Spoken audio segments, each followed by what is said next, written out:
couple of weeks ago I wrote an article for That Oxford Girl, and it was all about reading around the subject. If you don't know what that means, it's generally what universities advise that you do before going to university, before sort of writing your personal statement. It just means to read outside of your curriculum at school, or if, like me, you're going to study a subject that you've not studied before, showing that you actually are interested in it and want to study it. However, that can be super tricky to kind of get an idea of what to read, and I remember being absolutely stuck.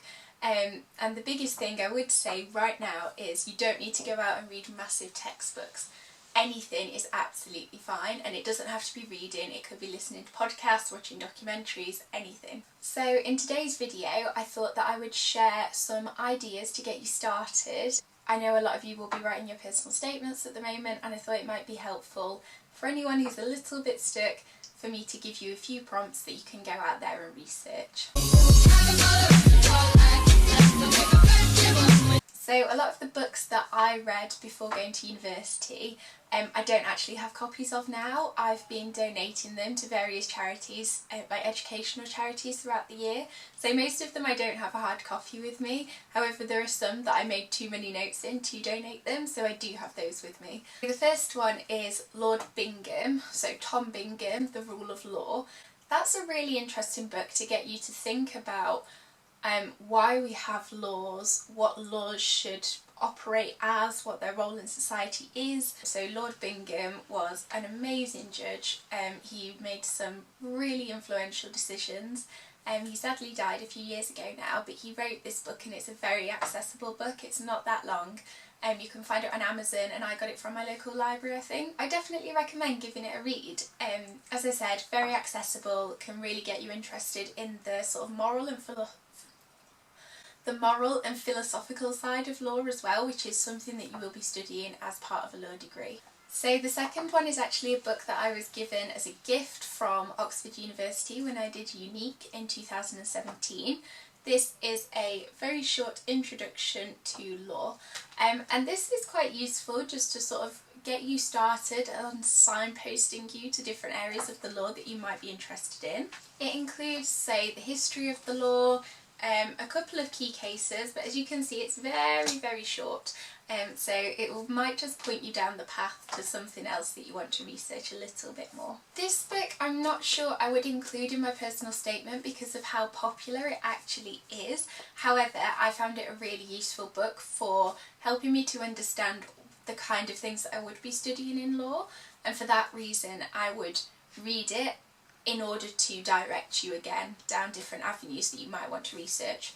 So this is What About Law? Studying Law at University. I couldn't donate this one because it's very well loved and it's got lots and lots of scribbles in it. I found this a really interesting book. Again, not that long, you can read it in a couple of days. Another book that I don't have here with me, Letters to a Law Student by Nicholas McBride. Again, really, really useful book, but everybody reads it, so probably don't include it in your personal statement.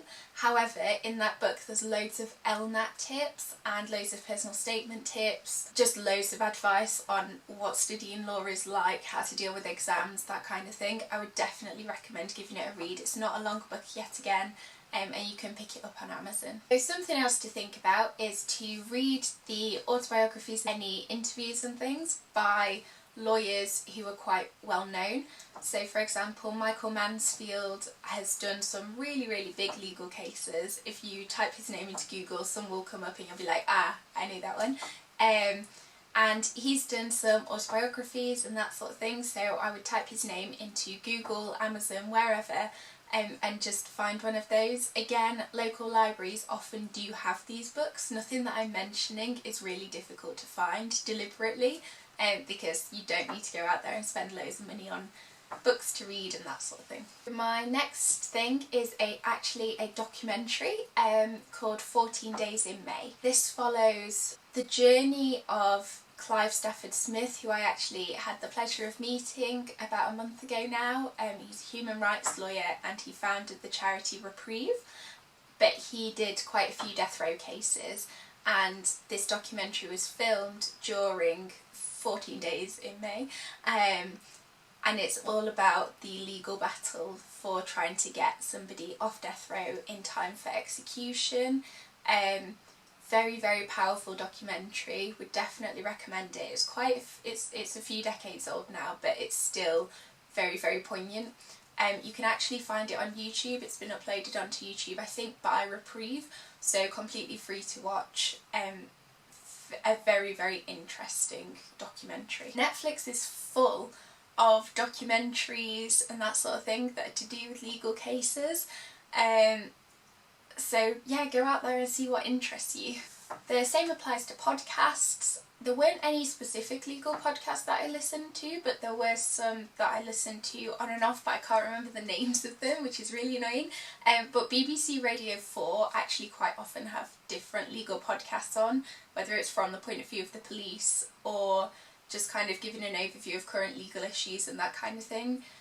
So putting your headphones in and listening to it on your way to school or college, that could be something that's quite useful. Finally, I thought I'd mention a couple of cases that I think quite a lot of you might find quite interesting.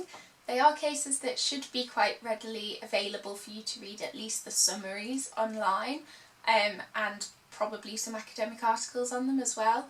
Often old BBC news articles and that kind of thing will come up, and they can be really helpful as well. So the first one is R against McNally, 2013. This is a case that deals with sexual offences and consent, and how transgender people and disclosure of gender plays into that. The reason I would suggest it is because it's a highly controversial case. I personally really do not agree with the judgment, and a lot of people don't agree with the judgment, and you'll find that as well if you kind of read through the case or read through the summary and then have a look at some academic articles on it. So that might be a nice way to sort of bring you into the world of legal debate and how court decisions can be so controversial. In addition to that, something that I spoke about in my personal statement was the Hillsborough Inquest. Loads of stuff in the news at the moment about that. I think the BBC might even have its own like Hillsborough Inquest page, which might be worth having a look at. That is about the Hillsborough disaster that occurred in Sheffield with the police and the football fans. You've probably heard about it on the news, and the covering up of evidence, and there's the current inquest occurring now. Again, relatively controversial case, so it's something that you can really look at the current legal debates that are happening there. The next one I thought I would mention, because I actually spoke about this case in my EPQ, is the Tony Martin case. This is a case of self-defence. It's a farmer who shot an intruder whilst he was running away, and the consequences of that. That again, really, really controversial case, so an interesting legal issue to explore. And finally, I thought I would introduce you to this case. It's one of the first cases that you'll study when you go to study criminal law. So that's Fagan against Metropolitan Police Commissioner. Sort of illustrates how the law can be quite tricky and how you have to pick it apart quite a lot. So that might be a really interesting case to have a quick look at. Also, just make sure that you're reading the news. Brexit is everywhere at the moment. There are so many things you could talk about. You had the Miller case, all about whether Theresa May could trigger Article 50, and there'll be lots of cases, I'm sure, to do with the EU powers and Northern Ireland and all that sort of thing. So keep an eye on the news and look out for those, because they're very relevant and so hopefully very, very interesting. That's all for today. If you have any questions about any of those books or podcasts or anything, or if you've got any suggestions yourself, then please let me know, because I would love to help as many people as I can. I hope you enjoyed this video. I hope it was at least a little bit useful, and I'll see you next time. Bye!